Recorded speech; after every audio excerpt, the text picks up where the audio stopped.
มีสู้มาปนทั้งที่ยังเยี่ยมปีลูกทรัมป์หนึ่งสงครามในประชาชนปีนับไปยังเตรียมรุกรอนครูนจะปูเศรษฐกิจในวิบัติทางปนรำไร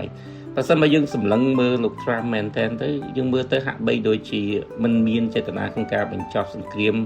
ประกอบจมูกหนึ่งไอรอนเต้ตัวน้องจีคือจีสงครามในบังการล้างนับไปกุบกรองวิสัยทางปนหนึ่งกุบกรองกันตะปนสหรัฐในประชาชนบุพเพก่อท่าบานทำไมนี้ลูกโดนัลด์ทรัมป์บานพกเนื้อเลือบรรดาสังคมมันบักล้วนตรูชอก็บานใหญ่ทาสหรัฐอเมริกมันเป็นยับโครงการเป็นจอบสังเกตหรือก็โครงการจอจ้าจมูกหนึ่งไอรอนเตต่อปีสหรัฐอเมริกบานบ่มพลายสเตอร์แต่สมในเหตุการณ์ราชนาสัมปอนอย่างไรได้ปราบโครงการตรงเศรษฐกิจระบบไอรอนมันท่าจิกาบัดกระตุกจรอมังได้มันอายเอา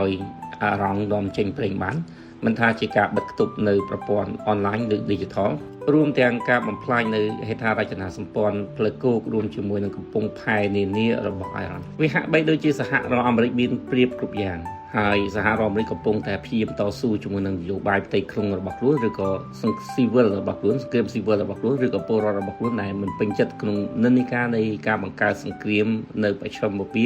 ระบบโลกโดนัลด์ทรัมป์กลายปีสหรัฐอเมริกยังก็เคยอิสราเอลวิ่งมาหาเลยลีบองที่ยังยกขนมในทางบังกราบกรมบาเบาเพื่อก็เฮเบลัส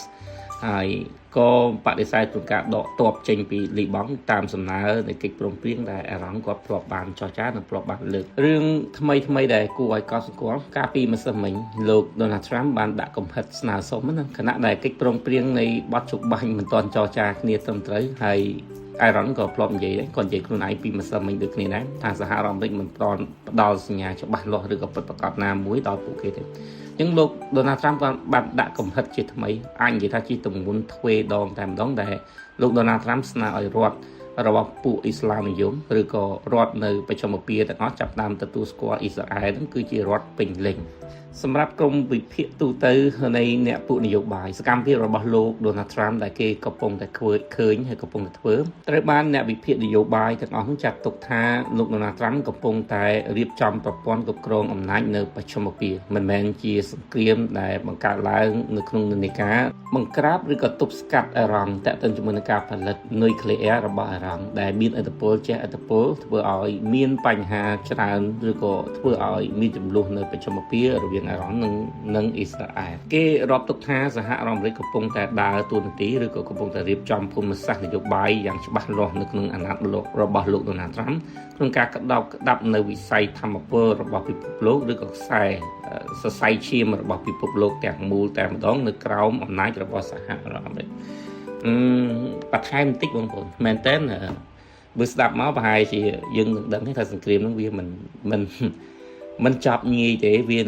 นึงบรรทอตัวจีสังเกตรำไรก็น่าบัดเซนจีเอารอดตู้เตยรอดในประจำบุพเพหรือก็รอดอิสลามในยุคแต่ตัวสกอลอิสราเอลจีรอดจีประเทศแต่มีไอเกรดนั่งเวียคือจีการไปช้างหรือก็จีสมปิดคลังมุ้ยแต่ประปากของการตัว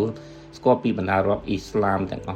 นั่นเป็นแต่บอมโอสุธาตารอดอิสลามนะครับได้มันตัวสกอลอิสราเอลมิดโดยจีอาหรับิโตซาอุดิอาหรังซีรีลิบันอิรักเยเมนกุเวตกาตาร์โอมัน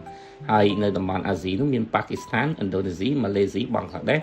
ម៉ាឌីវប្រូណេកូរ៉េខាងជើងនិងអាហ្គានីស្ថានហើយក៏មានតំបន់អាហ្វ្រិកជាច្រើនទៀតដែរដែលគេអត់ទទួលស្គាល់រដ្ឋរបស់អ៊ីស្រាអែលសម្រាប់នៅតំបន់អាហ្វ្រិកឡាទីនអាមេរិកឡាទីនមានគុយបាវេណូហ្សេឡានិងបូលីវ៉ាចឹងច្រើនបើសិនតែយើងនិយាយពីពលរដ្ឋវិញតែពលរដ្ឋជនជាតិអ៊ីស្លាមដែលនៅក្នុងប្រទេសកម្ពុជាយើងក៏គាត់មិនមានភាពសុខដុមរមណីកម្មឬក៏មានចិត្តសំណុកសុខស្រួលជាមួយនឹងរដ្ឋាភិបាលរបស់អ៊ីស្រាអែលដែរអញ្ចឹងអានឹងគឺជារឿងធ្ងន់ដែរវាជាសង្គ្រាមប្រវត្តិសាស្ត្រជាសង្គ្រាមប្រវត្តិសាស្ត្រហើយជានយោបាយប្រវត្តិសាស្ត្រហើយក៏ជានយោបាយនៃការគ្រប់គ្រងនៃភូមិសាស្ត្រនយោបាយពិភពលោកដែរបើសិនជាទទួលស្គាល់រដ្ឋអ៊ីស្លាមបើសិនរដ្ឋអ៊ីស្លាមទាំងអស់ក៏ទទួលស្គាល់អ៊ីស្រាអែលជារដ្ឋនោះគឺជាការផ្លាស់ប្ដូរដ៏ធំមួយរបស់ពិភពលោកហើយអញ្ចឹងហើយបានយើងមើលឃើញថាសង្គ្រាមនេះហាក់បីដូចជាលោកដូណាល់ด์ត្រាំគ្មានចេតនាក្នុងការបញ្ចប់សង្គ្រាមទេតែមិនមែនមានន័យថាយើងលើកឡើងនឹងត្រូវណាតែបើសិនមកយើងមើលទៅគឺកំពុងតែដាក់សម្ពាធជាមួយនឹងអ៊ីរ៉ានដូណាល់ด์ត្រាំក៏និយាយថាសង្គ្រាមចរចាក្នុងព្រឹត្តិការណ៍ល្អ1 2 3តែមិនសិនវិញវាយ ទីតាំងមីស៊ីលរបស់អ៊ីរ៉ាននៅវាយទូក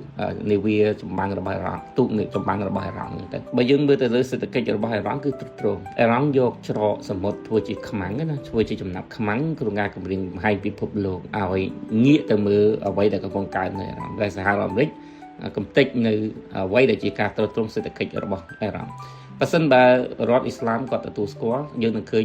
រឿងមួយដែលកើតឡើងចំពោះរដ្ឋអ៊ីស្លាមនិងអ៊ីស្រាអែលទីមួយគឺការបើកស្ថានទូតប្រទេសនីមួយៗនឹងចាប់ផ្ដើមបើកស្ថានទូតរបស់ខ្លួន